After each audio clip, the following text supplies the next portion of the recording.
Kembali lagi bersama saya Sela Puji Parera dengan NPM A1M020016.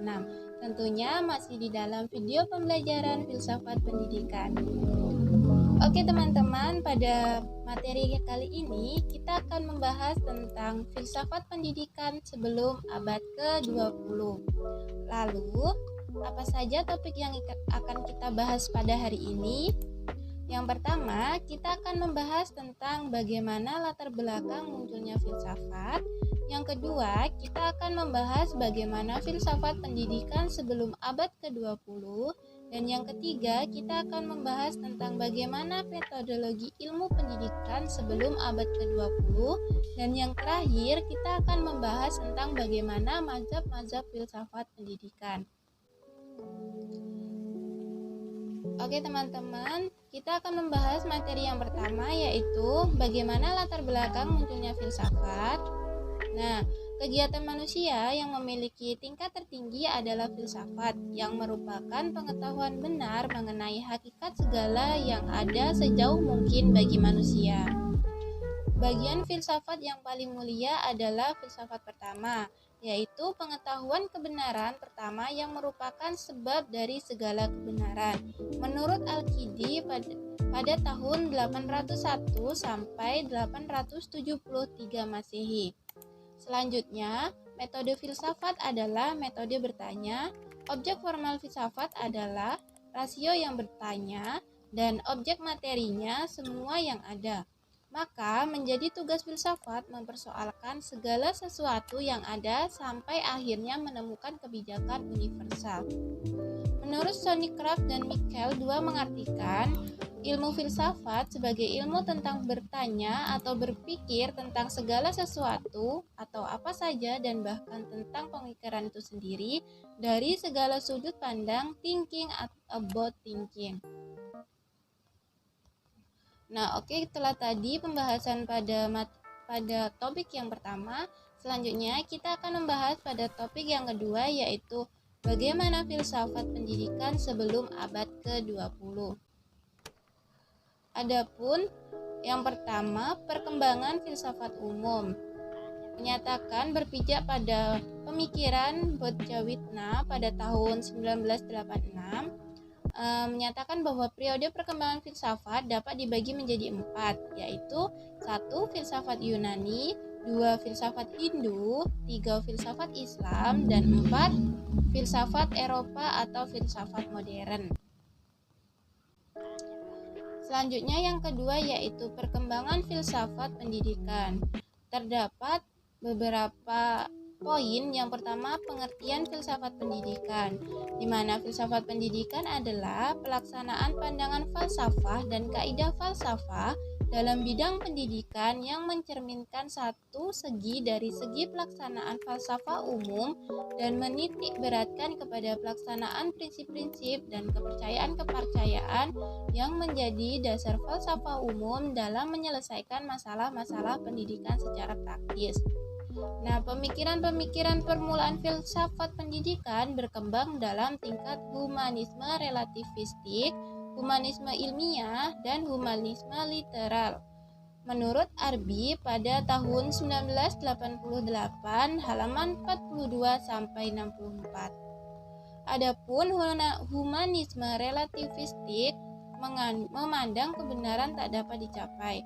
Akhirnya, penampakan kebenaran dapat berlaku sebagai kebenaran itu sendiri. Selanjutnya, pada era kristenisasi, ajaran agama Kristen mempengaruhi filsafat pendidikan di Eropa.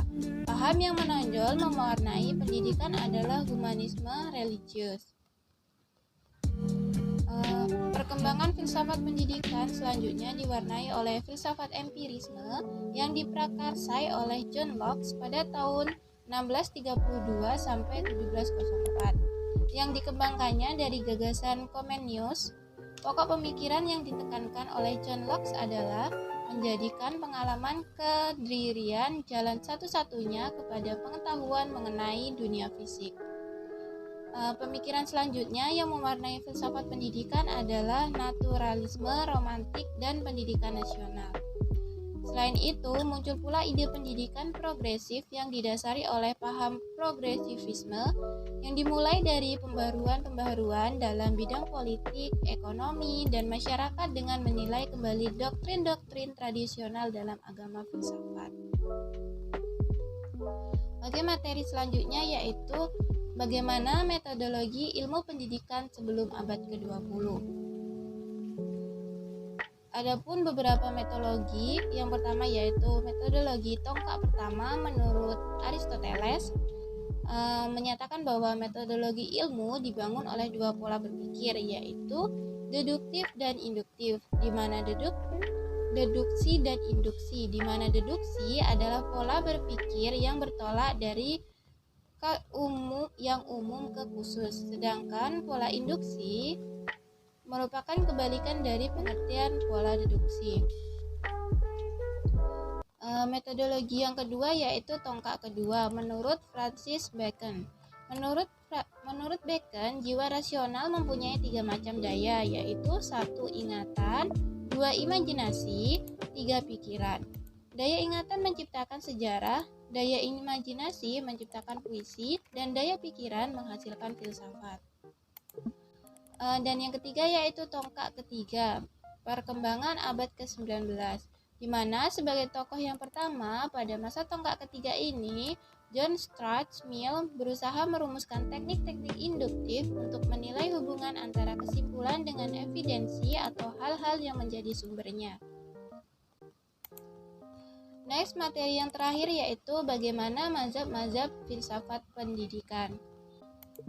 Adapun mazhab filsafat pendidikan idealisme, yaitu filsafat pendidikan idealisme memandang realisasi akhir adalah roh, bukan materi, bukan fisik. Selanjutnya, mazhab filsafat pendidikan realisme, di mana realisme pada dasarnya merupakan filsafat yang memandang realitas secara dualistis. Dan menurut filsafat ini, hakikat realitas terdiri atas dua fisik dan dunia rohani. Feiner membagi realisme ini menjadi dua, yaitu realisme rasional dan realisme naturalisme. Selanjutnya, realisme rasional sendiri terbagi menjadi dua pula. Yang pertama yaitu realisme klasik dan realisme religius. Dan yang ketiga yaitu mazhab filsafat pendidikan materialisme. Latar belakang pemikiran filsafat pendidikan materialisme ini adalah materi, bukan rohani, bukan spiritual atau supernatural. Karakteristik umum materialisme pada abad ke-18 berdasarkan kepada asumsi bahwa realitas dapat dikembangkan pada sifat-sifat yang sedang mengalami perubahan gerak dalam ruang. Yang terakhir yaitu pertanyaan-pertanyaan pada filsus tentang pendidikan.